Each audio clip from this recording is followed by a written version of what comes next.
Happy summer, everyone. It's August. Ta-da! And it's a hot day and I am sweating because I've been doing other things like routing, cleaning things, routing things, shaving things. So I'm hot. So that's how I look when I'm hot on a summer's heat wave day. So what do we have here? Well, it's not a Gibson, so it must be an evil Chibson, okay? And before any Americans want to come on the thread and lecture me about the moral issues involved in Chinese counterfeiting and disrespecting American intellectual property, copyrights, etc., etc., let me just remind you that you gave us Donald Trump and the debacle that we saw, the absolutely shameful invite of a aggressive war criminal to American soil yesterday. Wow, what a disgrace. Okay, switch off if you love your Trump man. That's fine by me. I don't. Now, just a quick statement on Chibsons, right? When customers buy guitars, which they're legally allowed to buy from a foreign country because the world doesn't have very good ways of stopping them. In Britain, it's legal to buy one of these, believe it or not, but apparently you can't sell them once you've bought one because then it becomes the risk of you tricking someone and trying to pass it off as a Gibson. So you've got millions of Temu-style guitars flooding the world, and you know, a lot of people who like the Gibson Les Paul buy these things, and you know, they are what they are. They're a mass-produced, cheap, Chinese factory-made Les Paul copy or rip-off, whatever you want to call it.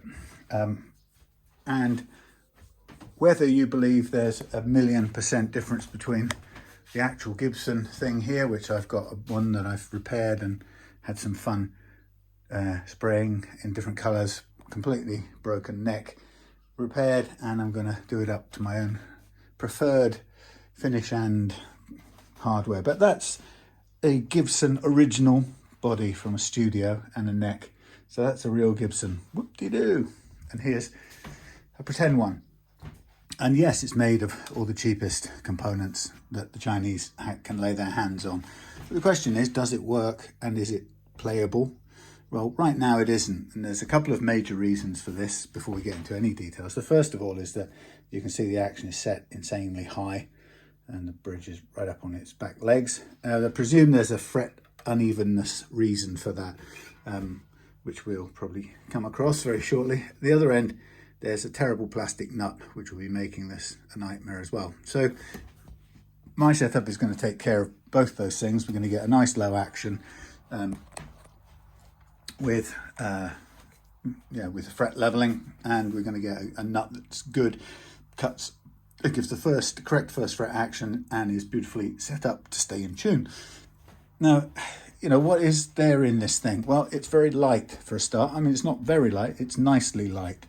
And actually, presumably, there is quite a nice chunk of grained, whatever they've made this from. I'm not even sure, and this is really terrible, but I'm not even sure that's two pieces. There's a little bit of super glue mess here where somebody's tried to fill a hole, but generally speaking, we've got what appears to, well, I can't even tell where the neck starts and finishes. What I can tell is that there's a joint there on the heel, and that's only on the neck construction, and we've got a few finish blemishes and things as you go around. Yeah, and who knows, we'll have a look and see what we can see. But whoops, it's not a hateful piece of wood if that's actually real wood in there. I mean, it's not MDF.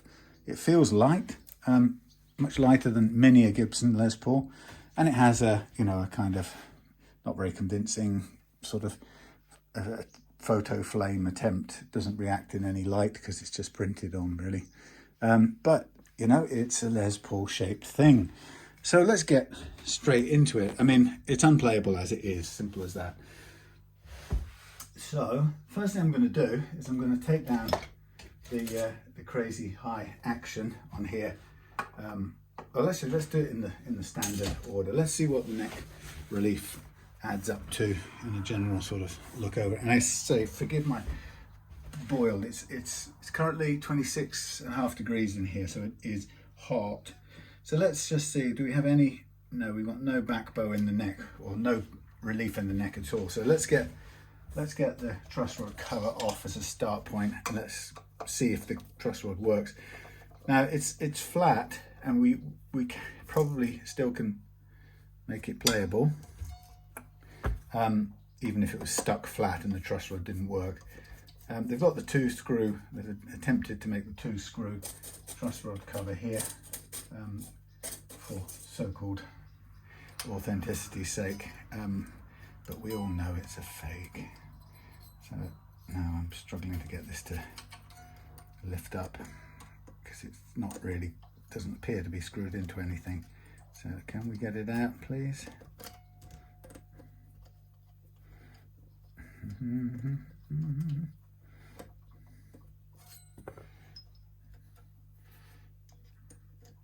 Come on, out you come, please. It doesn't, yeah, it's mashed up doesn't, oh God, it doesn't want to come out from the plastic for a starter, and then it's going into non-existent wood, so it's not, oh yeah, it's a super long one, so it can go all the way through. Anyway, yeah, so there's a pretty ugly hole there, which tells you straight away that it's definitely not a Gibson. But on the plus side, that neck joint is probably stronger than the average American-made Gibson, because it's not all removed, taken away. If you think how small that hole is compared to this great chunk, which leaves you can't really see it because I sprayed it over a bit, but leaves you access to the big hex key thing. But that's a massive structural weakness. Obviously I've countered that by putting splines in that neck and repairing it, but this is by default stronger Gibson. So, you know, before anyone complains about how terrible that is, Gibson makes them very weakly.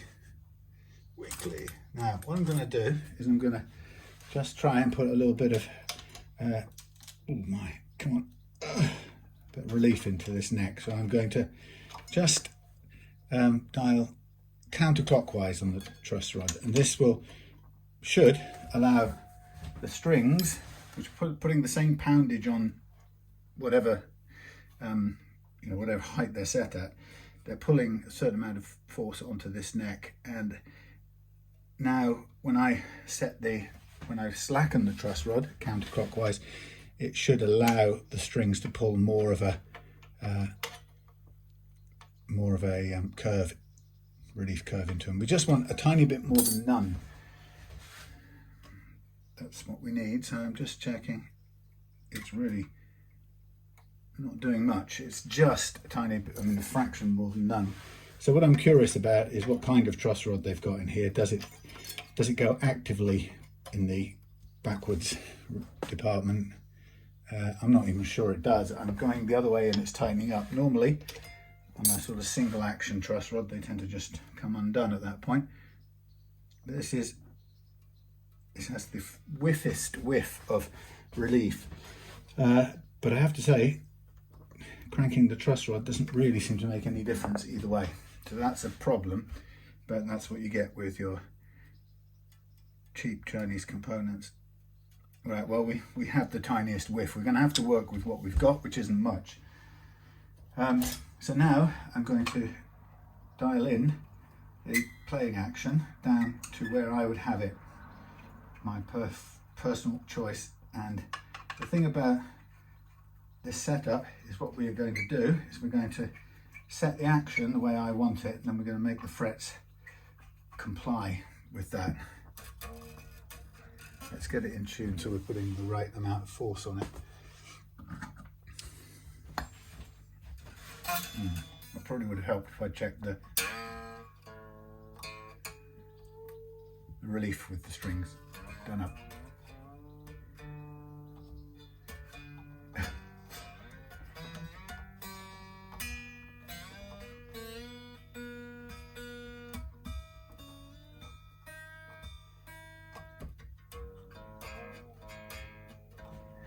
Right, let's just recheck the relief now we're under the proper loading. still has made a blind bit of difference. Still a tiny gap. All right, so now I'm going to get my little measuring thing, and I'm going to set my playing action at this end. So it's relief first, then last fret action. That's how I measure it. And I want 1.25 down here. So I'm going to dial it into that. And then 1.5 on the far side. And then whatever the bridge sets as the spread across there. So there's just under 1.25. So just come back up a little bit. 1.25. And then down this end. 1.5. And we'll go back and tune just to make sure.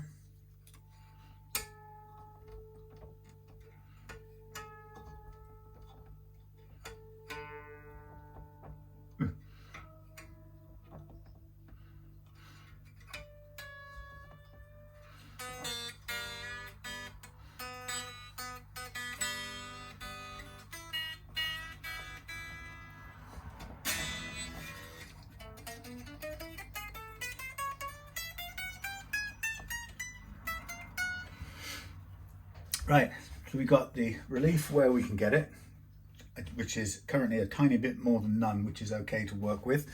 The next thing we've done is set the last fret action down to my target, which after thousands of setups I know it can do, which is 1.5 on the bass E down in a spread gradient down to 1.25 on the high E.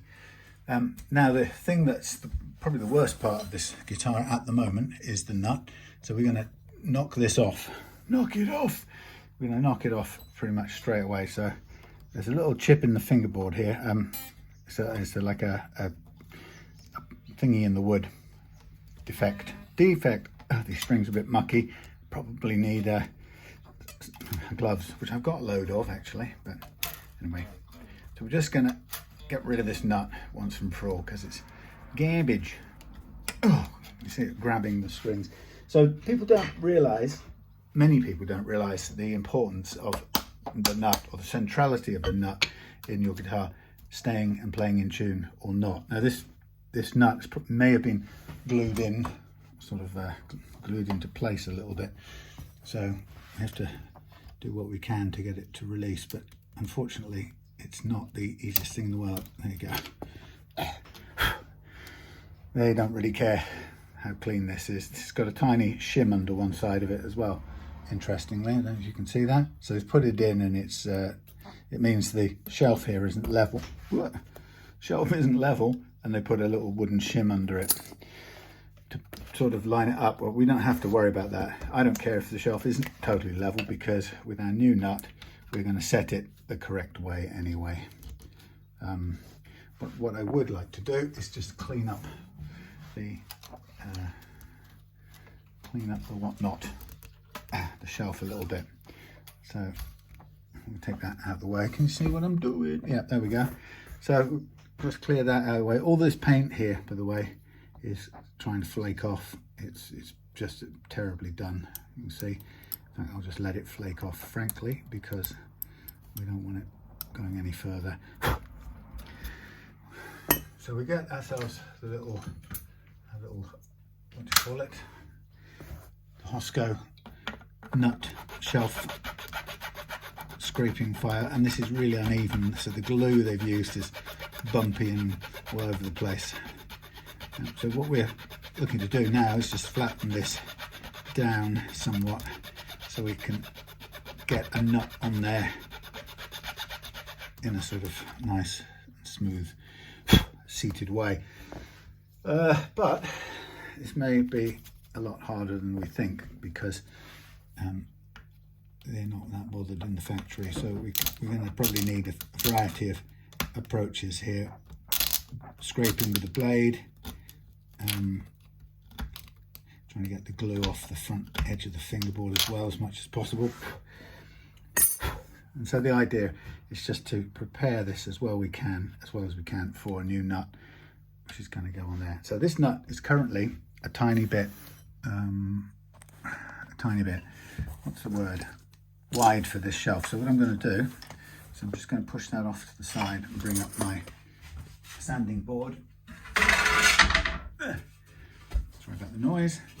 And what I'm going to do is I'm going to start by sanding the flat face of the nut down, because interestingly these tusk nuts are moulded so they come with a slight sag in the flat surfaces where they've cooled, and the liquid material that they've been made from forms a sort of meniscus, so it means you've got a little bit of a gap, so it's good to give it a sort of a first flattening anyway. And then what we're going to do is just want to keep going until it fits nicely in this shelf. I don't want to be cutting any more out of the shelf than I have to. So I'm just looking to take this down a little bit. And obviously in taking this down, I want to make sure that the face of the nut remains perpendicular to the height. No, the base to base, if you get what I mean. So I'm just giving it a little bit of a scoot along until we get to the size we need. And when we get to the size we need, we find it just drops onto the shelf. It's nearly there. Do a little bit more sanding. Yeah, sorry to open up with my disgust at the shambolic, disgraceful behaviour of two superpowers yesterday, but that's where we are. It was a historic moment. Everything's been disgraceful up till now. I never thought I would have lived to see such shocking behaviours of once respected democracies, or democracy, but we did, and it's going to cause some pretty profound changes one way or another. So I think we all have to be ready for it. It's probably not going to be pleasant. So that's nearly seated in the right place. Yeah, I mean, nothing shocks me, because I haven't for 1 second in all of this, I haven't been deluded into thinking that either Putin or Trump cares about peace. Putin certainly doesn't, and Trump doesn't. Trump cares only about his ego, his publicity and business, and how it makes him look. And Putin, as we know, is a cold-blooded lizard-killing animal, just after recreating the Russian, the Russian bear of old, taking it back to its former glory. So I'm afraid neither of them they don't give a toss about their own people, let alone other countries' people. So everybody's expendable as far as their childlike insecurities and needs are concerned. And people sort of try and debate Trump's personality as if they think there's some sort of credible perspective you can have on somebody as word would be somebody as damaged as him. Unfortunately, there is no credible take you can make on it. So this tusk nut now is fitting on the little shelf, and I've got it sitting nicely in there, and we're going to need to take off some of the a little bit of the material either end. I have to just weigh it up and decide which end we want most off, because one end's going to privilege the high E string a little bit, and the other end's going to privilege the low E. So I think we probably have to do a little bit of a balance between the two, and then I will just do a little mark here if I can. There's hardly anything sticking out this end, but there's probably more at this end, so I'm going to make a mark here.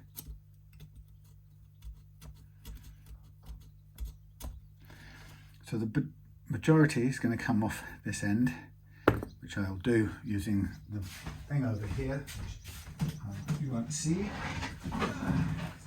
Moving things around and around and around. You get off there.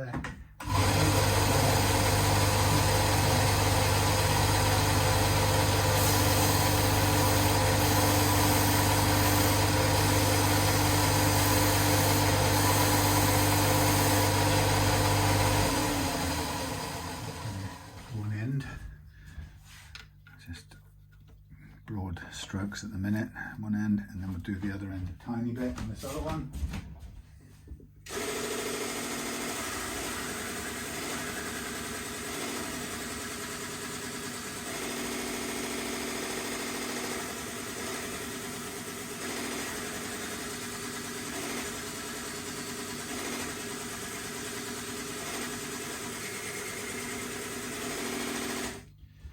The other end, and basically I'm just working my way down to you, girl. Tiny bit more off this end, just down to the right amount, doing it very slowly.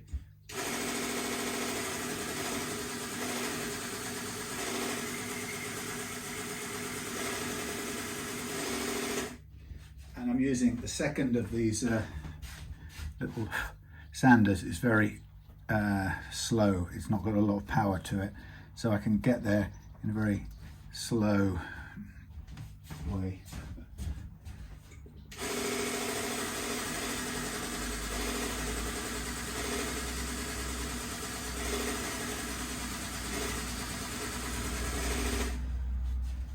When I say slow, I don't mean physically slow, it's a light grit, it's a worn out belt really. So we're close to there, a little bit of overhang, but nicely we can just peck away at it and get it.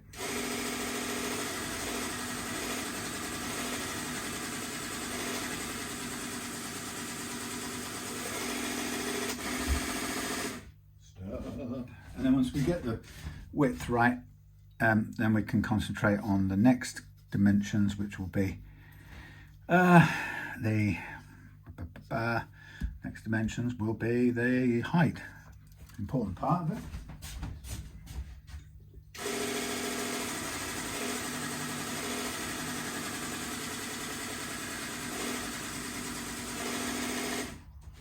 So this is crucial, worth spending the time on getting this nut part right. So okay, that's how I like it, just about tiny bit over on the edge.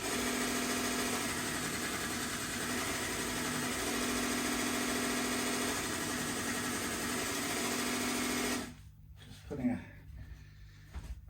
tiny turn on it to stop it being sharp on the very edge. Nice. Okay, so now we have a physical problem called get in focus. Right, the problem now is height. So let's we don't have any reference point for the original one, so I don't believe the original one was anywhere near correct. So let's now work off this one. So we'll put the nut in place and we'll just see where everything sits, and we'll measure how much over the ideal first foot action this is, and we'll then work backwards to create a nut that's the right height. So don't mind the dust building up, we'll clean all that off. But so here's our strings all sitting again miles high at the moment, that's fine. Okay, so what I want to do is get my measury things out. These, what they're called, you know, those things that gaps have, yeah, you know, not spirit levels, not, they are feeler gauges. Right, so I'm going to go for, start with a 60 over here, and I'm going to go with a, what shall I go with? 75, 60, and see what a 60 and an 80 look like together, how far off the mark they are. 60 and an 80 is what, 140? 140. Wow, almost perfect guess. 150 I would say. Let's put a 70 and an 80 together if we can find one. Can we find one? Maybe. 80. Ah, come on. 70 and an 80. 150. Sorry, it's a bit hard to get them out. 2 pieces, no, it's got 3 pieces. That's not going to work. 70 and an 80 is 150. Yep, 150 is pretty good. On that side, I'll tighten this up a bit. just over 150. So 150, that's quite a good thing. So what I tend to do now, as you may or may not have seen in the past, I get me a drawing thing and I draw out what I'm working with. So I go, the original nut, or the new nut I've started with, I should say, is here, the unadjusted nut. And we're going to take a measurement here and here in the high E and the low E notches. So let me just get the nut out. Now what we know is that there's a gap of 150 over the first fret, and that is, believe it or not, 120 or millimeter 20 higher than we want it. We want a 0.3 of a mil first fret action. So I'll just draw that in as a reminder. So up here we've got our nut like so, our whatever that thing's called. Oh, you can't see that. Our binding, and then we have the first fret. And what we want is the string height over there to be 0.3 mils.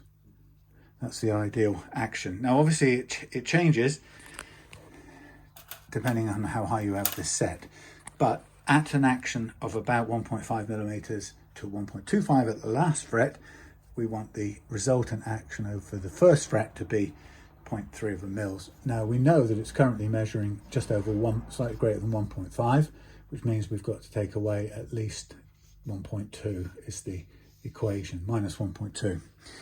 So what I do is I get the new nut, ta-da, and I get it to millimeters and try and zero it if it will behave. Right, and I measure first of all in the notch of the low E, 7.6.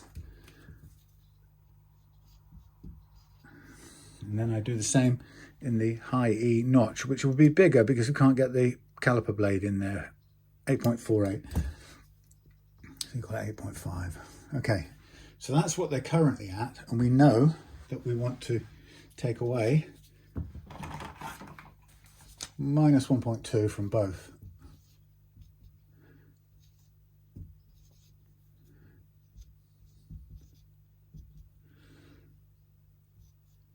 Get that right.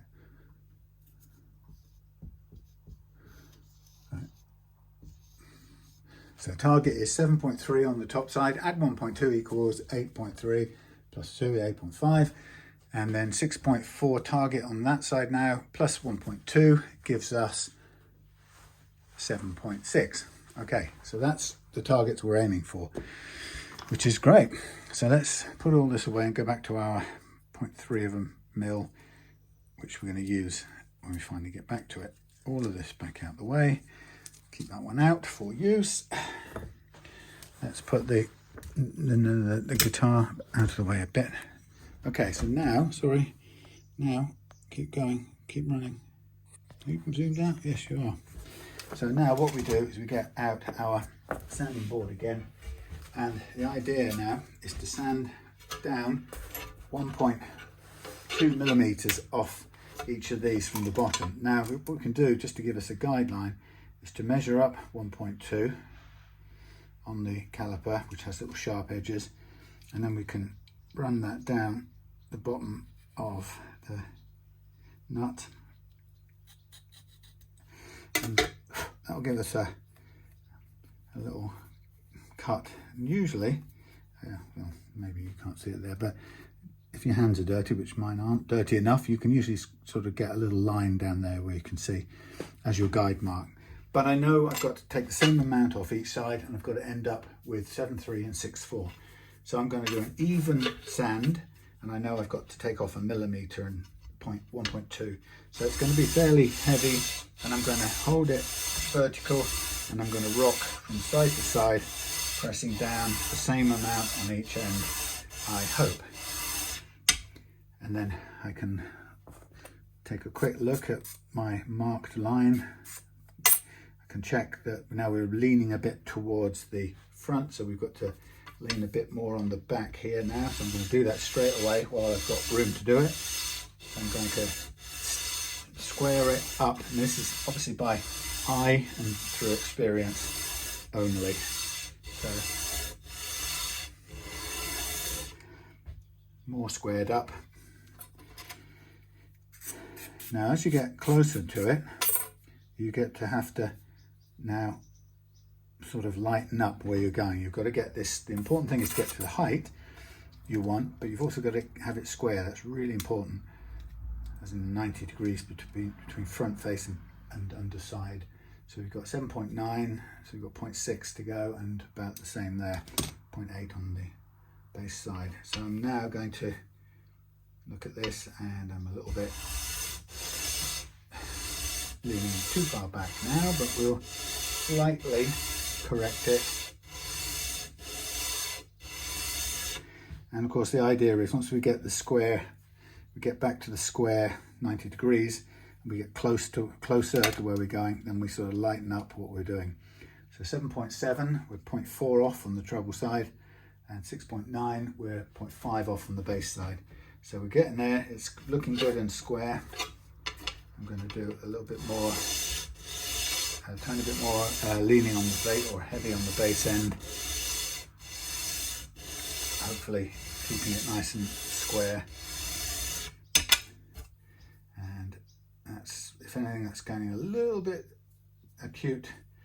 Okay, we'll correct for that in a minute. So let's go bass side, 6.7, we're 0.3 off there, or 0.4.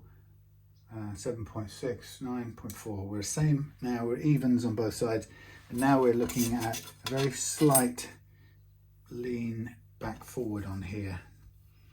I'm going to just put a tiny bit of standing it up pressure, and then once I've done that, we are going back now. We're switching to the lighter gauge of paper, and we sort of head in on the fine tuning.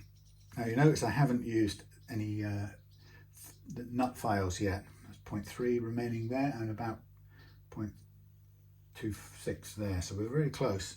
Yeah, I haven't used any slot files, and if we're lucky, we're not going to. That's the aim of this. If we can get this to a nice playing action using just the factory cut slots, then that would be fantastic.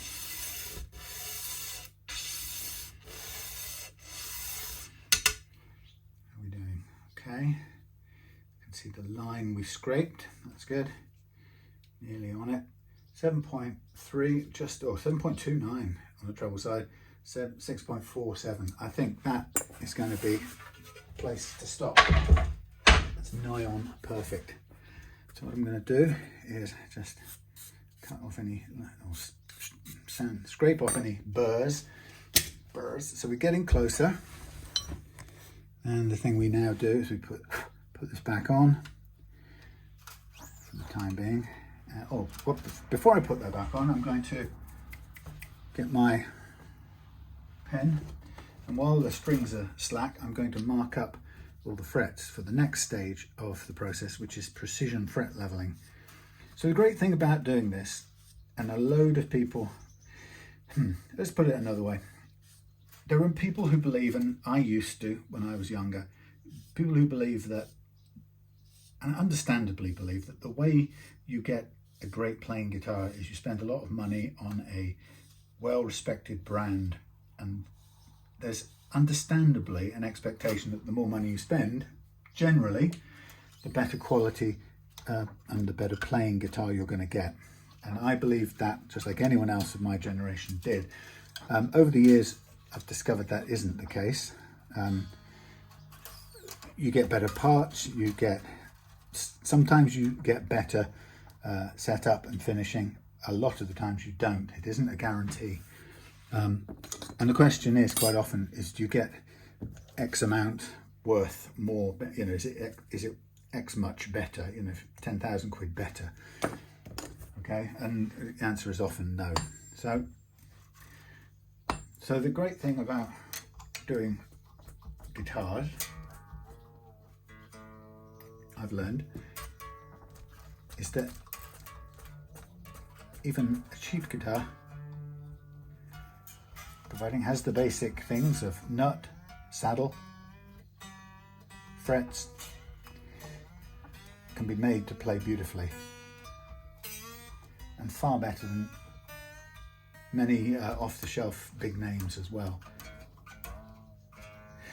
So although some purists don't want to believe it, there's nothing intrinsically, essentially, about this crappy Chibson, inverted commas, that won't play beautifully, or that will stop it from playing beautifully once we get the nut, the action and the uneven frets sorted out. Once we've got that done, it'll play nicely. And I'm just noticing there's a tiny bit of, it is sitting on there, it's just a slightly uneven floor on that slot, but it's okay.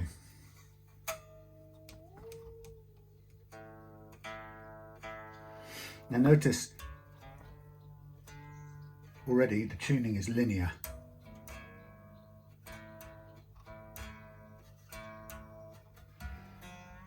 There's no pulling or pings.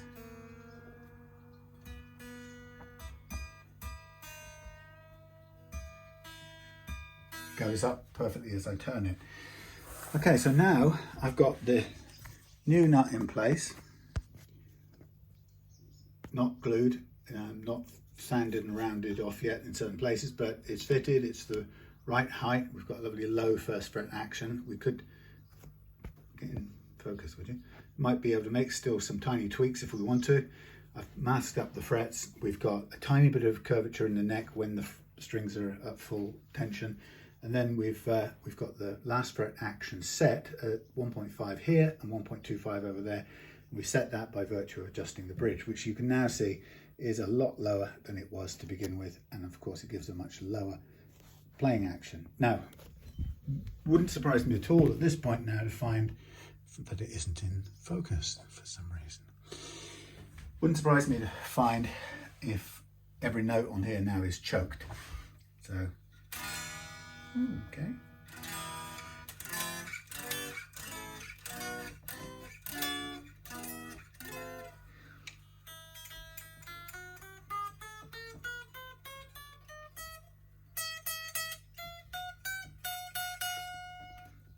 Something rattling there, but it could well be the bridge.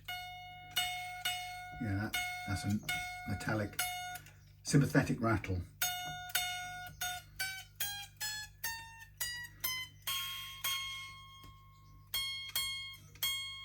Caused by the spring, or caused by this screw. Funnily enough, you can cure it with a bit of glue or something on the back if you want to stop it moving, if it's that annoying. Hear it? Zzz, zzz.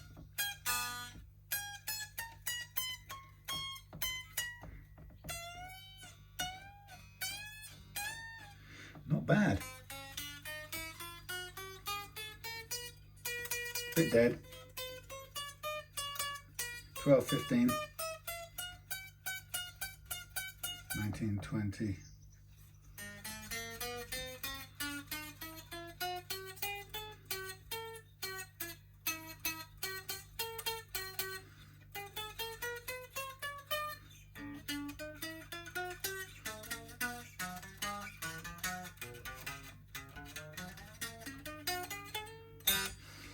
Altogether, that's not bad at all. I expected worse from that. So here's the fun bit. So we've got 2 out of the 3 primary parts of the setup done, which means we've got the nut replaced and turned into the right kind of material, and we've got the right first fret action. The reason it's important to have that 0.3 action is any higher, and what you start to find is that the notes you play sharp when you press them down, because the string's having to travel too far down. It's stretching them to get down and contact the fret. So that seems to go really bad above about 0.5. So I chose a long time ago 0.3 as my sort of typical target, and 0.3 gives me a really nice low action, easy and light to play. You'll notice it straight away, and as a result, yeah, it won't push the notes played down here sharp. So open chords will be a lot sweeter sounding. Okay, so what I've now done is calibrated this tool to the tiny curve in this neck, which is fine, that's all it needs to be. And now I'm going to use the unique banana leveling method to lightly level these frets. And the first pass that I'm doing now on the what I call the high E pass is actually going to reveal pretty quickly what's going to diagnose for me where the dangerous or the dodgy areas on this neck are. It's an amazing process which shows me very quickly what's going on. So within a few kind of strokes like this, I can now stop and tell you exactly what's happening with this neck. It's never easy to get the best view. It's about here. So cutting, not cutting much, but cutting, okay, cutting, okay.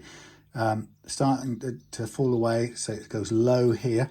So we've got 10th fret is low, 11's low, 12 is low, 13 is higher compared to these. So we've got a low spot here, which is causing that 12th fret to sound squishy that we heard earlier on when I played through the high E's strings, the high E string notes.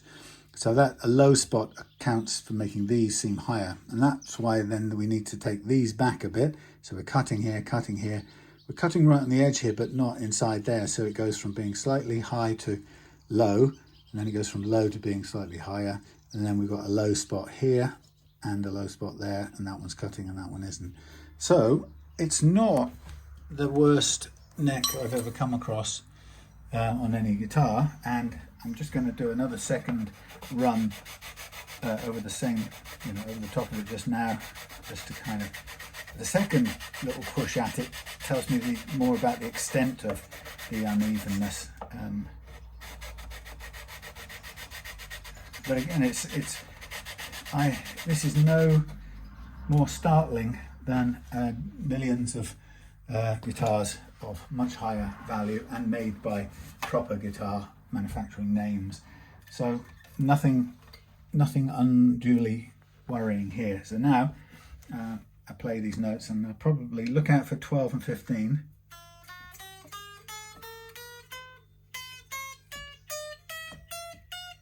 Better.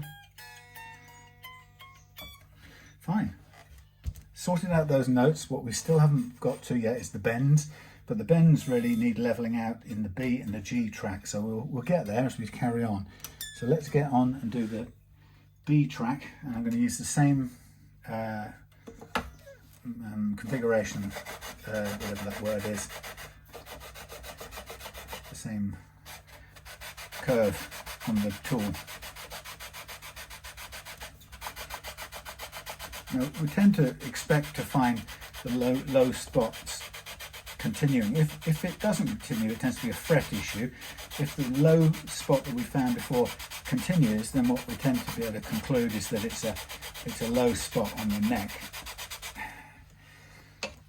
causing the frets nearby to be low. So we've still got a low fret at 15, which will be getting in the way, and we've got a few low frets up at the top end here as well, but everything else is cutting at about the same rate. So we should expect the B string notes to be good.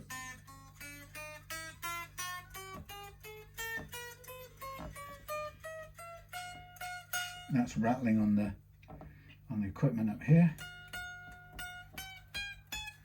Now we're going to bend.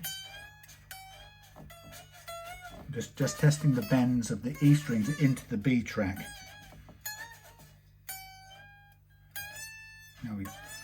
So let's take 15.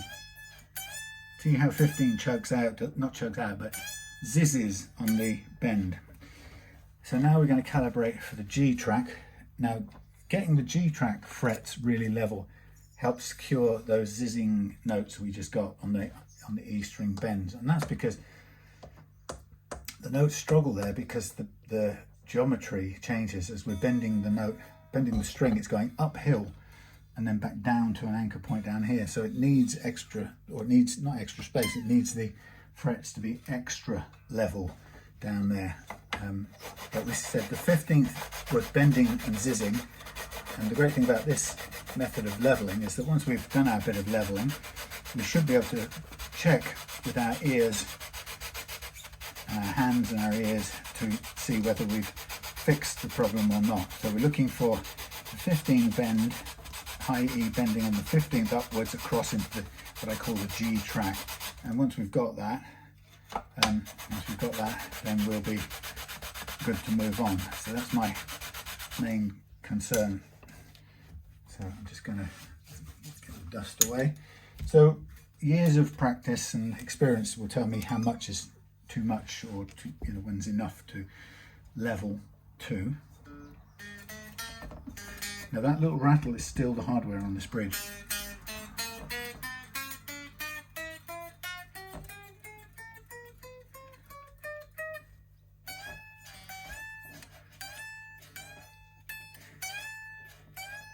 There we go, we've freed up that high E bend from 15th. If you want to go and rewind back to where I did it just now, it was not doing that cleanly, so that's good. Let's recalibrate, that's the word I was looking for, recalibrate the tool for the D string now, and we're whizzing along, and that's the beauty. I just want you to see how it takes precision, it takes care, it takes some time, but I want you to get the idea that it's not impossible to make a guitar like this play beautifully well. Now I'm not convinced, not sure I'm convinced about how good or bad the pickups are on this, and that's another matter. It might be interesting just to measure the kind of resistance on them in a minute if we get a chance, but there was a little bit of something going on with one of them. I don't know if it was a distortion or a kind of little strange interference, but that's a slightly different story. But you could put a set of Wilkinsons or Warmans in here for 45 quid, a pair of those for about 45 quid, and you would have a great guitar still, and you wouldn't have paid that much. The bit that you don't get in your factory made guitar, and you don't get it on a Gibson, funnily enough, and you certainly don't get it on a factory made Chinese guitar, but you don't even get it on a Gibson, is this precision in the setup. And this precision is the bit that transforms how it plays more than really any of the components or the materials even that Gibson will, or anyone else will tell you is really important. So the money spent on this setup is going to make the biggest difference of any money. You could spend 100 quid easily, 130, my setup is 135. You could spend 135 quid on a different bridge and it wouldn't make a blind bit of difference to how this guitar plays. You wouldn't be able to tell. And anyone who did would be just convincing themselves that it was worth spending that money. I'm sorry, but it might last a bit longer. That's a good reason to buy it. It might not buckle over the years. Good reason to buy it. Fine, I'm not doubting it. It might not chew up the screw heads when you went to adjust it. That's a good reason for buying it. But in terms of how the guitar plays, it won't make the slightest bit of difference that you would notice. Whereas this money spent on the setup, this would be a completely different guitar when it goes home. And there's nothing else you could invest your money in on this guitar that would make that big a difference. I won't go into detail about what I call fret slap, which is a little bit, I call it different from fret buzz, which it's part of the fret buzz story, but it's a sort of, it's groups of frets being high as opposed to single frets being high. So we're kind of, the only thing I need to mention is that I expect when we get over to the wound strings, I expect them to move more as you play them, and as a result I expect them to clip high parts of this fingerboard, not just individual high frets, but groups of high frets on this fingerboard. And the reason there are high groups of high frets, not just single ones, is that high frets are almost always caused by the fingerboard under load bending into a little concertina shape, and each fingerboard does it differently depending on the grain of the wood or the whatever. It's completely idiosyncratic or personal to every guitar. And so that as I'm over on the low E track here, I'm leveling with those little hills and valleys in mind, and if I've got any of that what I call fret slap, which is that sort of rattle or buzz that seems to accompany notes all the way up, let's say the low E track. It'll be because of the shape of the neck, and this method is fantastic because they're the only leveling method that takes care of that, knows how to take care of that. Okay, so I'm just going to retune it.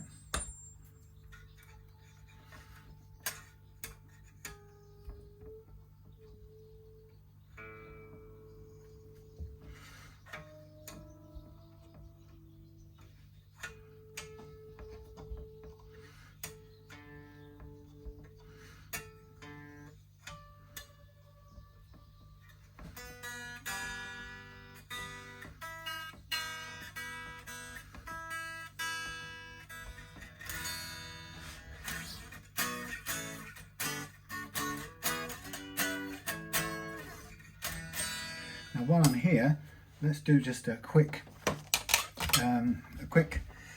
intonation check, and this is remembering that this is with old strings, so we need to just double check it afterwards, but let's see if we're anywhere close to it right now.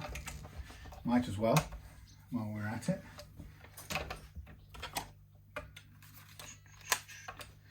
Intonation is just the physical distance that each string needs to be for it to play in tune with all the other notes on the neck. And due to the nature size of the strings and the composition, now if you've got good ears, you'll know that the fretted note is flat of the pinged note. So here, pinged, fretted. If you can't make that out with your ears, as my boys used to say to me, now I've got my support stand, my iPhone stand in the way so I can't bloody see what I'm recording. Oh my goodness, hold on.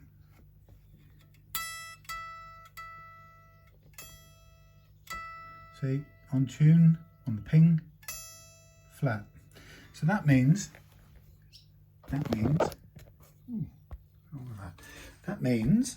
the string is slightly too long, which means if it's flat, I have to send the saddle away from the front of the guitar, or from the leading edge of the bridge. Oh God, if it'll actually do any movement. These are slightly, this is where your bridge is slightly ropey-ish, but it's okay. So tend to be a set of 2 pairs of 3.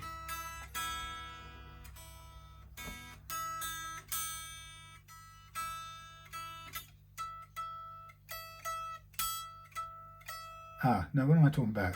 It's too long, stupid me.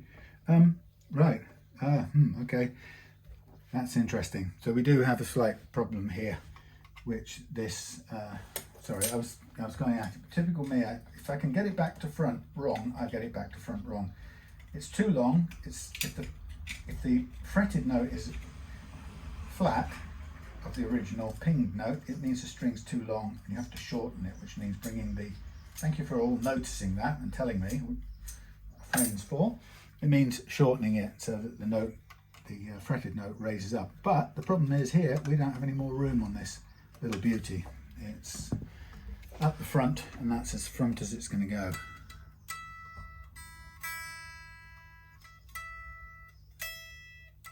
Right, so that's never going to intonate properly. What I'd like to go and find is another bridge that fit on there with longer travel. Just hold on, bear with me. Well, as the sun goes down outside, I've changed the bridge over for a roller bridge, which has a bit more adjustment room available to it, but that in itself hasn't really fixed that. In fact, if anything, well, it's got a bit better, but it's not perfect. So I'm just going to see where. Oh, I didn't like that tuner noise. Oh, that's because it's rattling. Let's bring the B forward and see how close we can get to intonated with the B. Which basically, what this means is the bridge is in the wrong place. which is unfortunately the downside of this guitar now.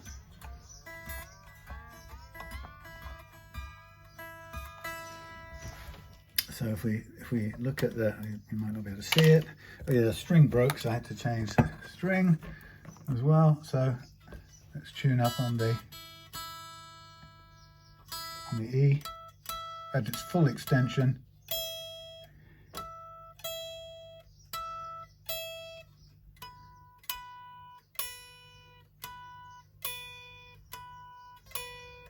So the B is nearly on, so we can get the B to the right place just about, which I suspect will be there, and then the G will be back from that about 1 millimeter, and then the D will come forward of the G just slightly, and then that will go back there a little bit, and the low E will come forward to about there.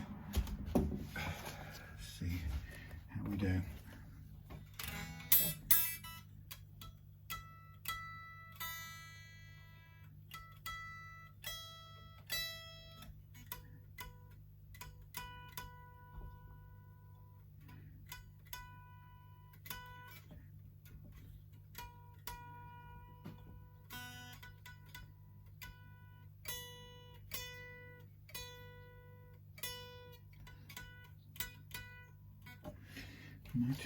I'm too high. I'll just check the action a minute. What we got on here? Oh yeah, still too high on this one. I think the bridge is taller as well, this other bridge, but we should still be able to get a bit lower.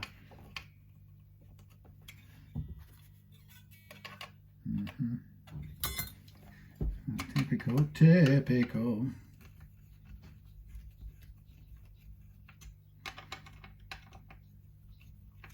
That's as low as it will go on that bridge, just on the 125.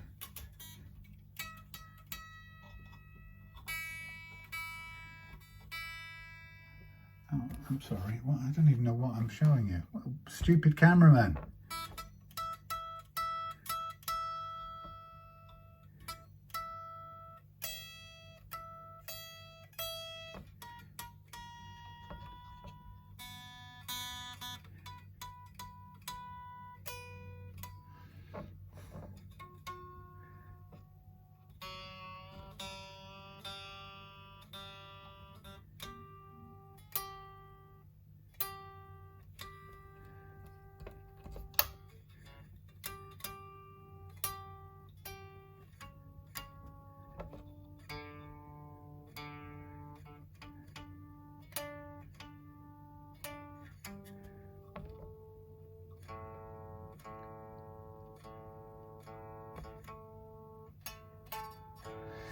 Okay, this is showing substantial out of positionness, I'm afraid.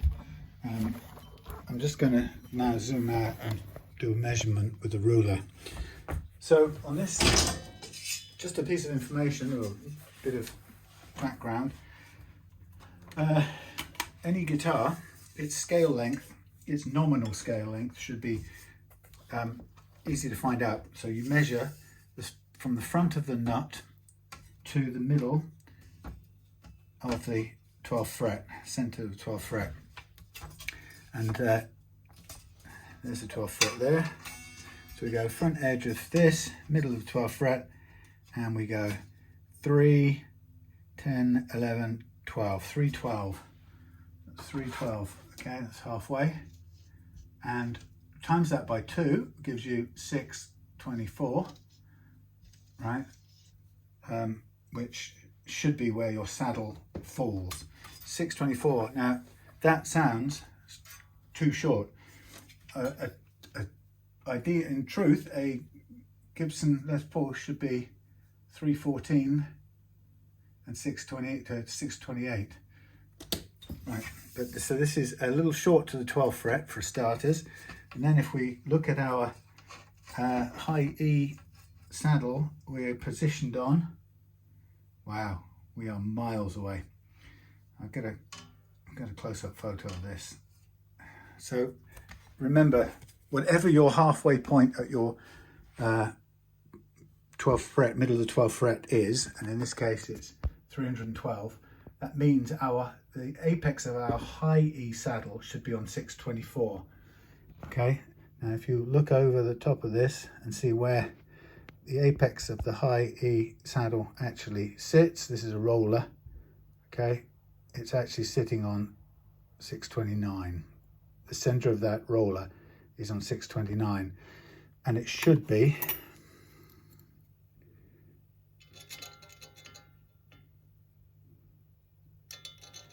624. So that's 5mm out of place, which means it will never intonate. So that's the downside of buying your Chinese Chibson. Now what I'm gonna do is I'm gonna put this on hold,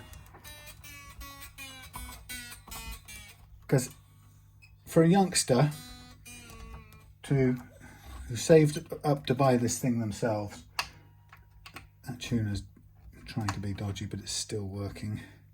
It's loose, but we'll worry about that afterwards. Yeah, for a youngster who's trying to learn on this guitar, which will otherwise play beautifully, we've now got an insurmountable problem that will make your notes played at the top sound slightly out of tune. Unfortunately, it's 5mm out of position, this bridge, which is absolutely no good at all.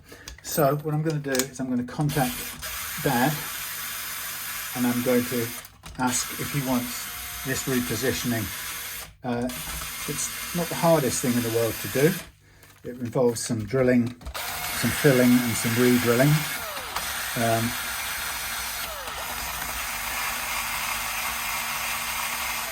But the problem is, without it, oh God, it will never stay in tune. And I'd rather this was in the correct position than not. So we are 5mm out.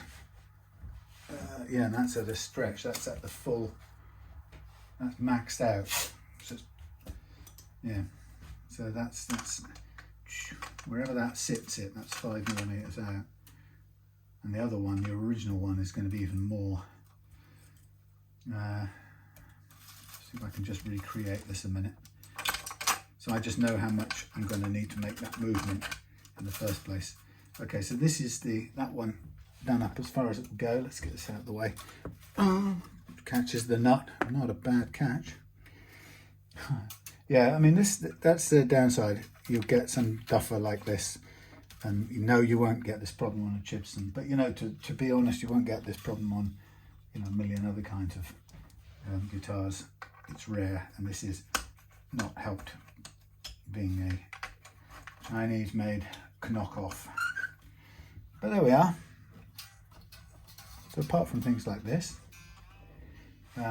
there's no reason why you shouldn't get a good playing guitar out of it. But we'll need to make an adjustment, and like I say, it'll take a bit of extra work, and you'll get left with a tiny ring shape leftover piece of wood telling you. Okay, let me just get this right. So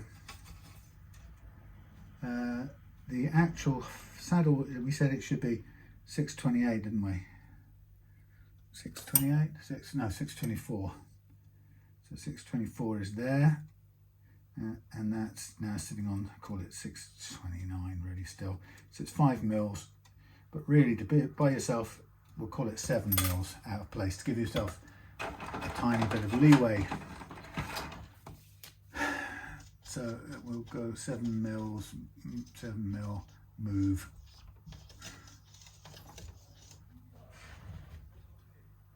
People. Okay. So as much as I kind of hoped to finish that,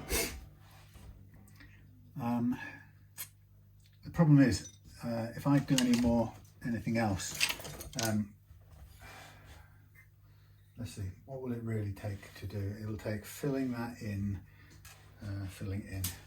It'll take, what's my string now? Hold on. Yeah, I'll need some filler. Oak, is this oak? Pine. Well, yeah, pine will do, I suppose. So I'll find some oak somewhere. I must have some oak somewhere in the department. Yeah, we'll need to fill those spots in. We'll pull out the studs, fill the spots in, move the position centre, mark up centres, re-drill. It's doable. It's not going to cost a ton more time. Do you know, I'm just going to do it. These things breaking all the time. Why wouldn't I just do it? Are we still running? Oh, wait, so yeah, you're still running. You're still running. I don't know if we'll have time to finish. Let's imagine we will. What's wrong with this tuner? It's loose. That's all. That's all. Okay. Get this out of the way. Let's get these out of the way. We're going to go 7 mils forward. So that means we're going to have to. Is that one? Oh, wait a minute. We may get away with this. We may get away with this. If this is on a level, we might only need to have to move one of them. Oh. How far is that from there? 13. 15. Well, it has a tiny tilt. If we were to move, just trying to save time really, if we were to move that to, right, let's just get this set up. I'm just thinking aloud. I'm going to pull this back a little bit because we don't want it dead on the mark. So we're going to pull back and we're going to imagine we've got a little bit of leeway there. Then that's going to be there, that's going to be there, that's going to be on the mark. This is going to be there. And that's so, so, and so. But that was the other way around, wasn't it? So, so, and so. So, so, and so. Right, that should be about right. And we know that this one should be in the right place. I'm just trying to work out whether I can get away with just moving one of them.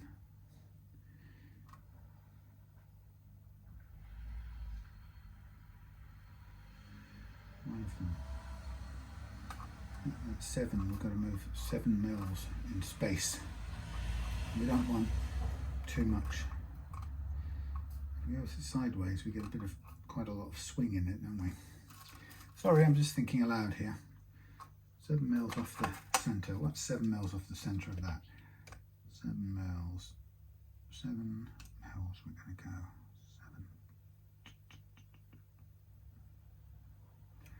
7. 7. Okay, that puts the centre of this on the edge of that spot there. Centre of there, that goes to there, and that goes to there. So it's like that. It's quite an angle. That's interesting. I hope they're all the right size apart from that. Let's just double check. There we go. I'm not mad. I am not mad. I am not mad. I am mad. Halfway, that's the determining factor. Let's just double check this, but I know I'm not mad. Front of nut to centre of 12. That's 312. 312 times 2 is 624. 628 it should be, so it's at least 5 mils, and it's still in the wrong place, even if it was correct. So we're going 7 mils, and we're thinking of each one 7 mils. Okay, let's see if we can just get this stuff out of the way.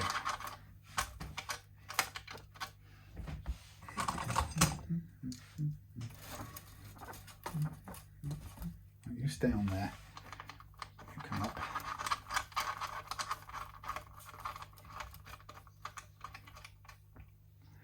Come on, can you come out, please? I just didn't want to have to take the springs right off again. Come on.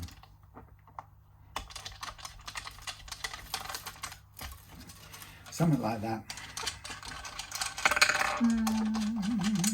Right, let's put it down here. Okay, 7 mils. Let's get that. Let's get this or that? This. Bear with me. That's that one. Let's get another thing. So while I'm at it now, I'm going to show you how to remove a stud. People do it different ways. Here's how I do it. I just have a simple, other people do great, wonderful ways. I do it this way. Move you around, zoom in. Where's my studs? Oh, there they are. Right. So what I do is I have a device with soft stuff on the bottom, and I place it there over the thing. It's actually an old saw thing, and then I put that on top, and then I drop a long bolt through, which is M8, and it sticks in, fits in to the bolt, as you can see. I can start like that if it's easier. No, I can't, because I've still got to get through. So that comes through there like that, and then I get my thingy key like so, and I go like so. And amazingly, up it comes. That's nice and clean, and the bridge isn't grounded there, which is sort of simpler, makes things a bit simpler for me. Then we do the same here, and we put that on, and we put that in there, and we do so. Sorry, stay there, Les Paul. Yeah, I'm doing this because I just couldn't, there's no point you spending all that money setting this up and having the bridge in the wrong place, but that's the way it is. Okay, so I'm gonna go and find me a bit of, I'm gonna need some hardwood. I could probably cut some plugs from somewhere if necessary. Even maple would do all right. And the diameter of these is always an odd number. It comes out as 11.65, which is good to neither man nor beast. So I will go and find me something to make 12mm plugs out of, and I will come back when that's done. I don't need to see all that stuff. Whew. Moved. Look at that. That's how far out it was. So it's important that you have a guitar that plays in tune all the way up the neck, not one that doesn't. So let's get on. Let's get this out of the way. So the next thing to do now, we'll dispense with these strings. We won't quite yet. What we do is use them to put the nut in place, because the nut's all set up nicely.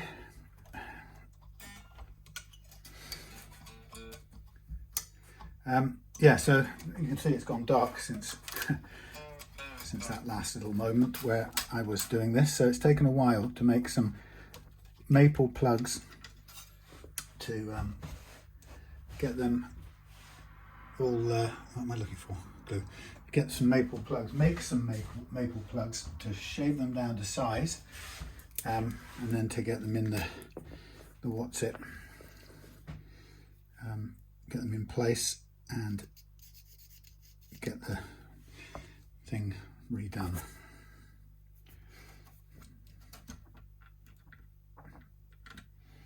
Come on, in you go. Get in there. Just going to pull this up over the top, and so with that one.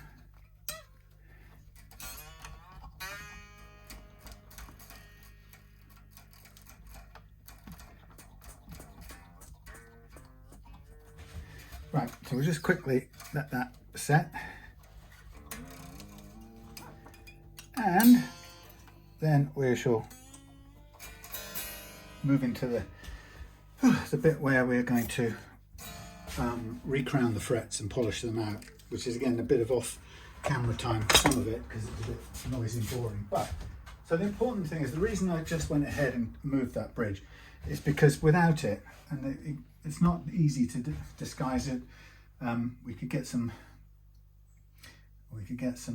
what could we get? Well, we'd have to paint it in a base coat with white, and then paint over with some oranges, you know, amber finishes and stuff. So it would be very difficult to, and a long-winded, long-worn, tiring thing to do. But it's just so important to get a guitar that's going to play in tune. So I've gone and done it because I can't, in good conscience, give you back a beautifully set up guitar that's intonation is all wrong. So the intonation thing is an issue about physical distance, which is why when I couldn't get it intonated, I measured the distance to the 12th, middle of the 12th fret, because that gives you your basic scale length, which the whole guitar has to work to. And as I sort of hinted before, each string has a very slightly different length based around the original notional or nominal scale length, which if the middle of the 12th fret is 324, as on this guitar, then that means that the nominal scale length for this guitar is 624. Now a normal Gibson scale is, again another broken piece of string, normal Gibson scale is 628, and this is not that. So it's short, it's 4 millimeters short of a correct scale anyway, and I wanted to sort of place it closer so that I didn't want things jammed up against the front end edge of the thing. And truthfully, I should have left it with I should have put a slant on it. There's hardly any slant on that bridge, but anyway, it's immaterial. It's intonated now, and we can go from there.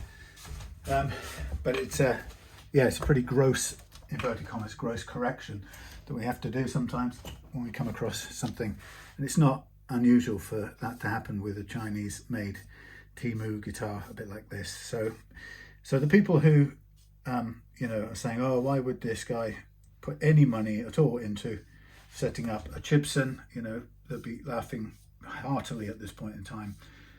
But I have to say, I haven't done a million, but in the Chibsons I've done, this is the only time I've got one that's the actual bridge position's been wrong, which isn't to say that it won't happen more or doesn't happen a lot. Now I'm just going to go and find me my tool that I had yesterday. Not there, not there. But all the way down in there. Right, I took my toolkit home. Okay, so what I'm going to do now is I'm going to recrown the frets that we've levelled. Seems like way back in the past, and really all that takes is some work with this file, and the speed at which you see me go up through here will indicate how relatively little work had to be done on those frets. So just fairly whizzing along.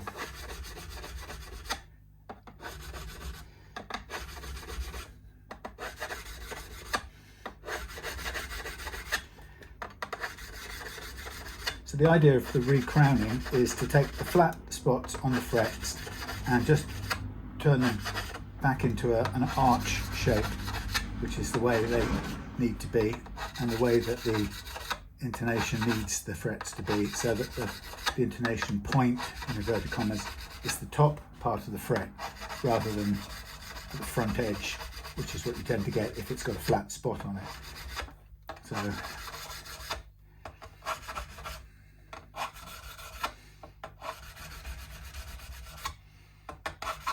a little dent in this fret here, like it's been dropped somewhere. Again, not unusual to find a bit of factory damage, depending on how new it was, but it also could be bedroom damage, which is also quite common.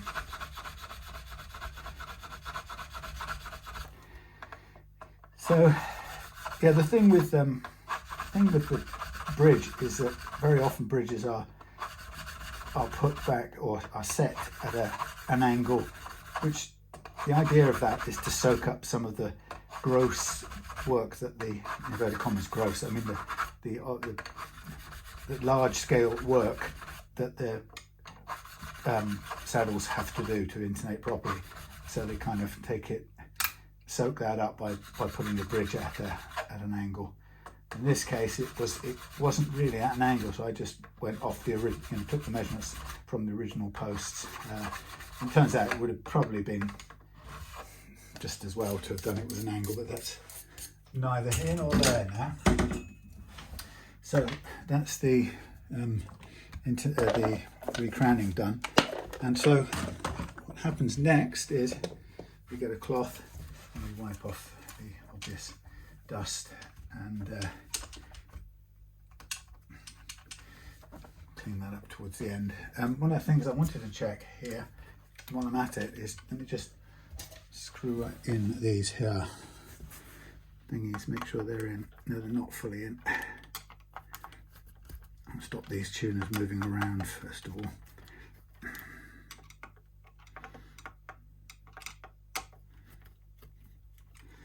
That will help.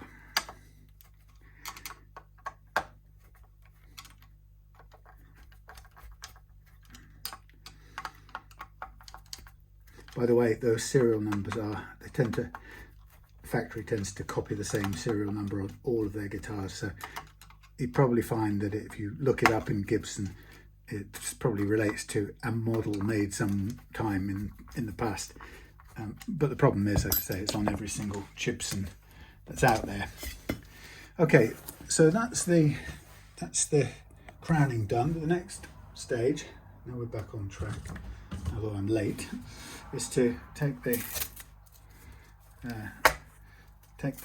fingerboard, fretboard, and I'm going to just wipe off the dust, and then we're going to just stick a load of masking tape on here. And the idea will be to mask off the whole neck before I get going with my sanding and polishing part of things. And that is where I take these now recrowned frets and I sand them with a whole range of grits from 400 grit down to 1500 in sandpapers, and then onwards to micro mesh, which runs from about 1500 through to 12,000. So it's pretty high level grit by the time I finished.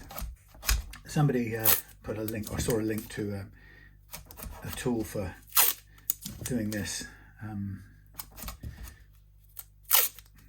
What do you call it? A fretboard protector, stainless steel fretboard protector, which went over all the frets in one go. And it's a sort of nice idea in the sense that it saves you doing this with the tape, but not just this, but it would save you cutting up lots of smaller bits of tape, which you'll see once in a while that I have to do.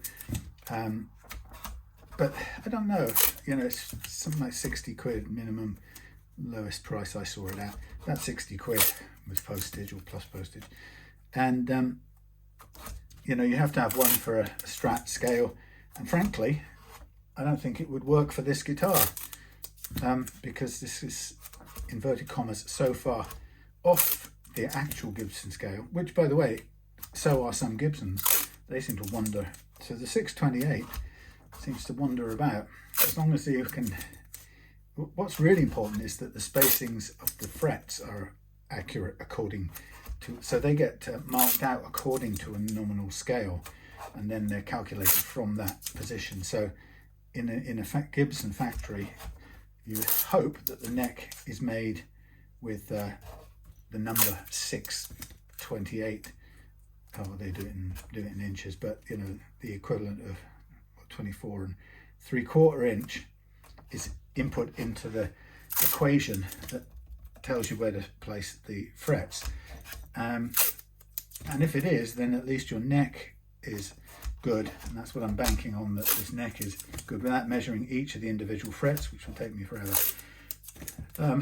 But what's interesting is that on this Chinese factory, the neck, as you see here, has changed over time, or the measurement, has changed. So this factory appears to be outputting guitars with, am I going to get down here? I'll run out of paper, I'll have to cut some more. Yeah, they're kind of now working to, no. So let's think what's happened here. So the neck dimensions have actually changed. They're supposed to be working to 624, and they've made the neck to they're supposed to be working to 628, and they've made it to 624. And then they've put the bridge on as if it was in as if the neck was actually made as a 628, but it's been accidentally made as 624. So there's kind of all kinds of hassles with the factory clearly making some parts the wrong size. And I don't know why that's wandered off the nominal after all this time. You know, anyone's guess as to why it's no longer a number that would work for this guitar. All I can kind of assume is it's something to do with some kind of, I don't know, movement of tooling in the factory, or somebody's lost a measurement and used something else, an incorrect measurement. Who bloody knows? Anyway, bottom line is it leaves us with a slight mismatch, and that mismatch has ended up with your guitar not being able to intonate to begin with. Now I've got it to intonate starting in halfway position, which is what I wanted. Now this is nearly got enough tape, and I don't want to spend my life redoing all the tape on this board, although it's a false economy, because I probably should for next time, but I just need a couple of strips to get this one done tonight. So hence that, and then I get me this and a blade, which hopefully will work. It will start to wear out.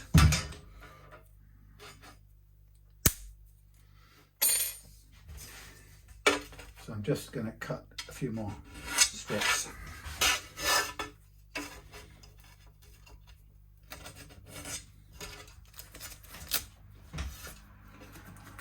So yeah, the metal strip technically would save on this waste of time, or amount of time wasted, but like I say, it wouldn't work for the actual, probably wouldn't cover accurately the fingerboard on your guitar, so it wouldn't be so brilliant.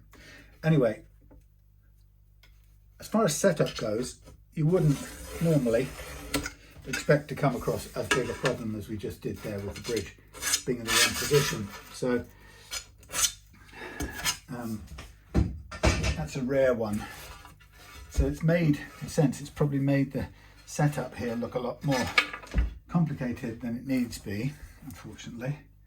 When in real life, what we're dealing with is the stages you saw before we got to that, which was setting the neck relief, setting the last fret action at the bridge, followed by setting the first fret action with the new nut. So making sure that was down to 0.3 of a millimeter, which is where we wanted to get to. So that was straightforward, and then once we had the action set where I wanted it, then I was able to precision level the frets, and after that, discovering that it wasn't going to be in tune because the intonation was wrong, and then remedying that, a bit of a detour, and now we're back as if we'd just leveled and recrowned the frets. Now we're going to polish them out. So in normal circumstances, under normal circumstances, this would all be hunky-dory. It would still be light outside. Okay, so that's that out of the way. Let's get this covered off.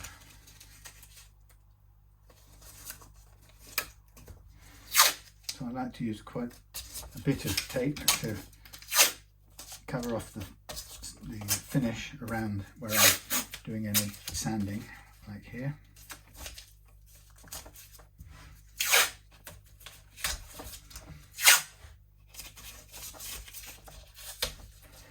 Okay, lovely, lovely, lovely. This hung up. So I was going to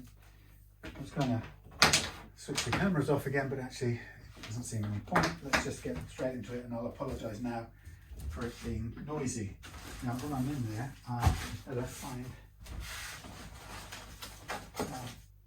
squidgy micro mesh pads taken home yesterday, and then we'll get going.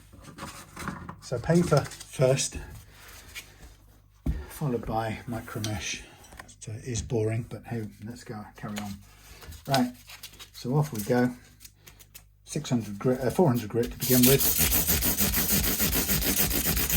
Let's go.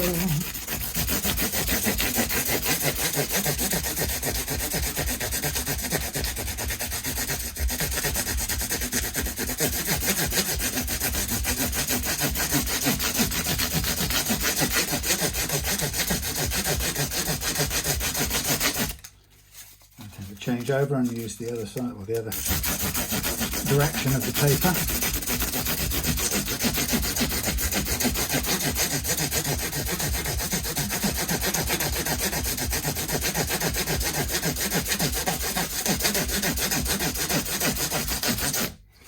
There you go, 1 out of about 12. Boring. Same grit again. So this is making sure that all the 300 grit of the crowning file and the 400 grit, the leveling file, are all taken care of.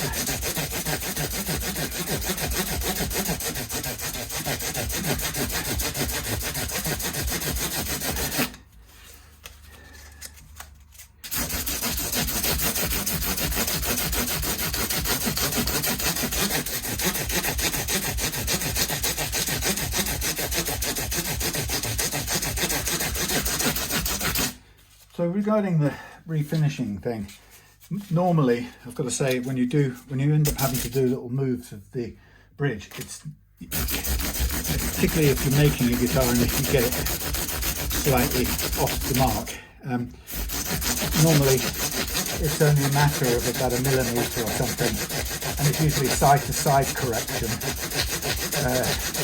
to align the strings better, but it's rarely as big a move as this. So you almost never have such a big visible patch of repair showing, but in this case, like I say,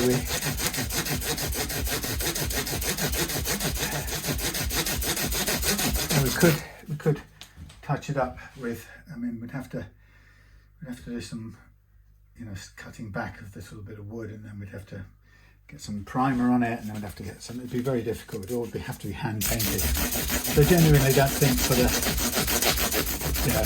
amount of time and effort it would take, it's not really going to be worth it.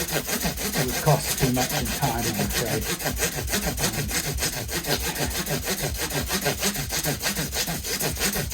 I mean, really, it would be a white, followed by some. Some amber. I mean, you could possibly touch it up with a white colour, a bit of amber. Let's see. Even when you do repair, it's still very visible.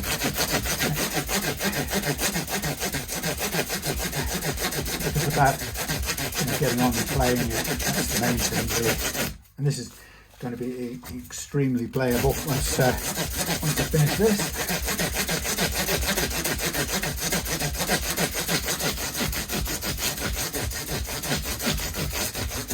So I've got quite a bit of cream finishes out there, cream paint. You might be able to lob a little bit on, but depends on how long it takes. Kind of thing that I might take some home, because it's kind of thing I'd quite enjoy touching it up. So how about I do that? How about I don't finish the setup here? I'll do everything else, but because it's all going to work. And rather than put strings on, I'll take it home as is, and then I'll paint the little gap down here and see what we can do. See if we can just get a bit of colour on it. I think it would be a matter of some white and then some vintage amber, which I think I've got some at home anyway, funnily enough. Ooh. And then all that would really happen after that would be putting the strings on, because I already know it's going to play well since I've leveled it with the strings on. We've test played the notes that were problematic, so we know it's going to play really well when we put the strings on, so there won't be any surprises. But maybe I'll just spend another late evening doing a little bit of painting for fun.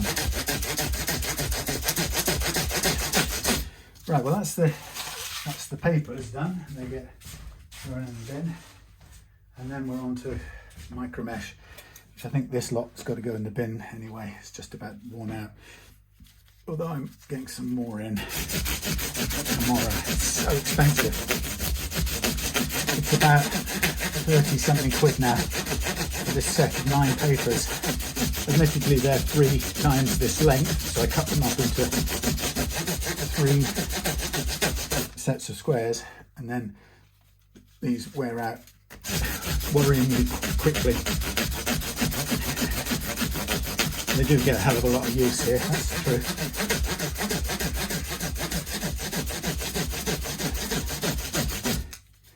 As you can see, it's quite a vigorous scrub, but as they get finer and finer.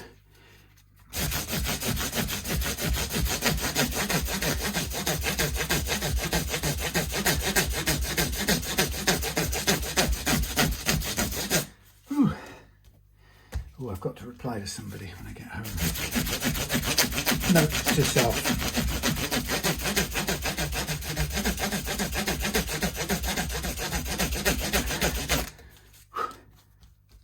Come along.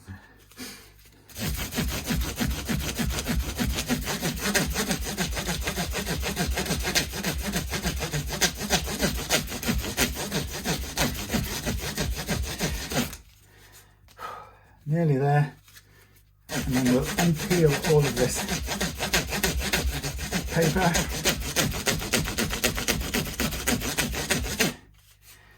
and we'll be done.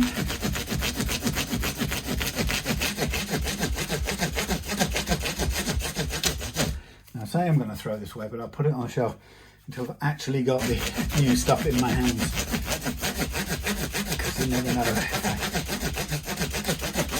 Might find myself needing it on a short-term emergency setup. Right, so now we've got a ton of grit whizzing around. People sometimes go, oh, but what if it gets on the pickups? And this is dust from those pads. It's not metal dust. And even when it is the pickup dust is miraculously non-magnetic. Well, Evo Gold used to have a little bit of magnetism in it, but a residual hint of it, nothing major.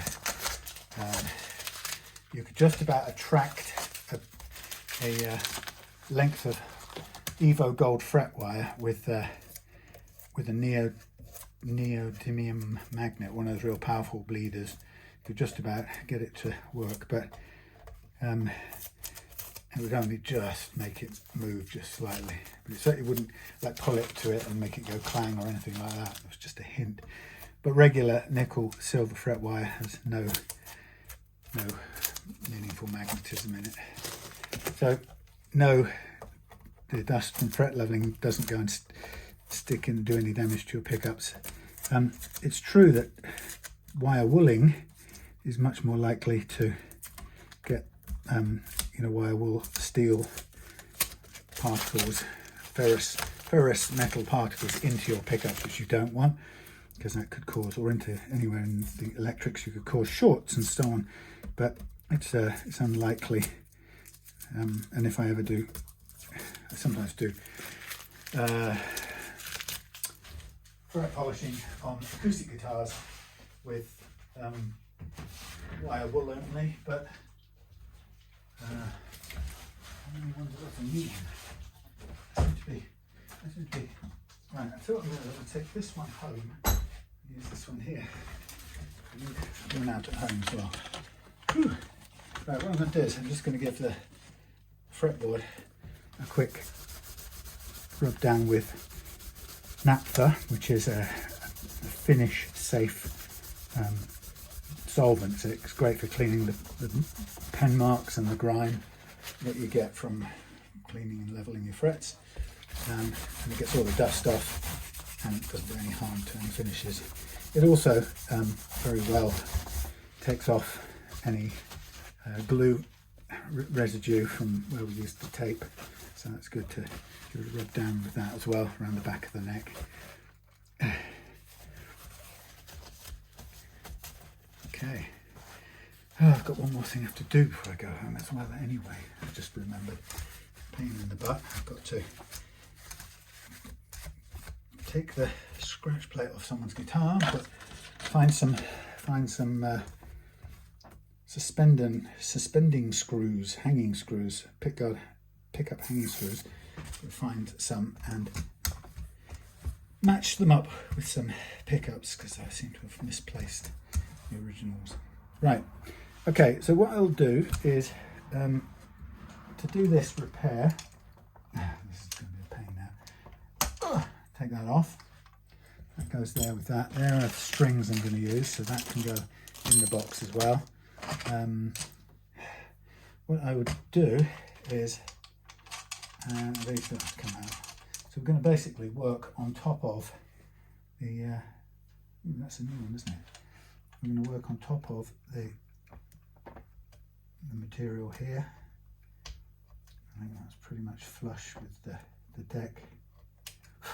This one's a little bit sticky up, so I'm going to gently carve off a tiny bit of the finish, the wood that's sticking up there. And then I'll go in the other room and I'll find some spray cans, because I'll just sort of shoot a bit that I need into a can. Okay, so don't worry about that later. So this will do for now. I've got oil. Oh, have I got oil? No, I've got fresh oil here.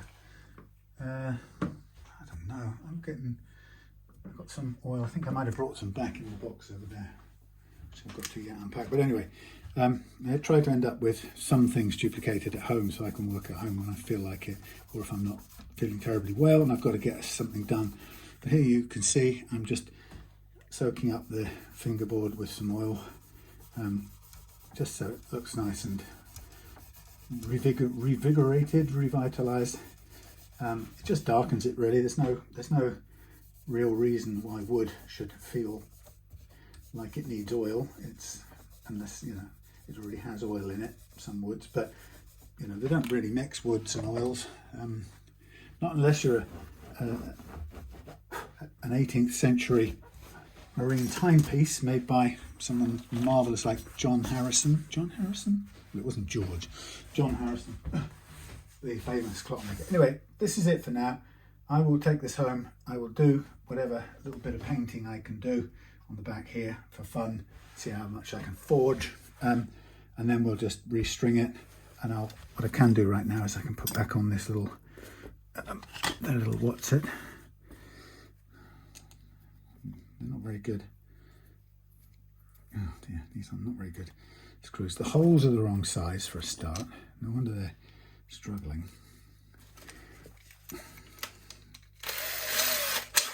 The wood at one end is knackered,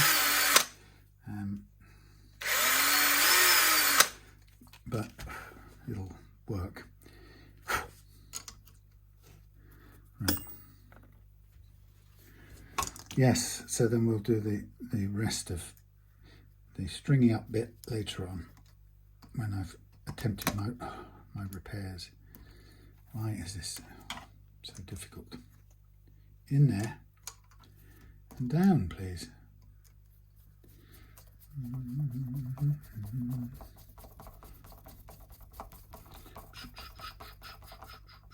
Line up.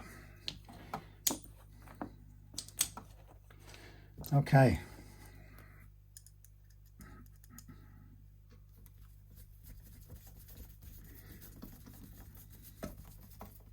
Really cosmetic, that one. All right, so yeah, we've done all the main setup parts, and like I say, this is going to play beautifully. What I'm going to do is add a little bit of extra time to see if I can, or spend a little bit of extra time, see if I can disguise the repair a little bit. So let's put these three things into the box, and that'll be it for now. So thanks for watching.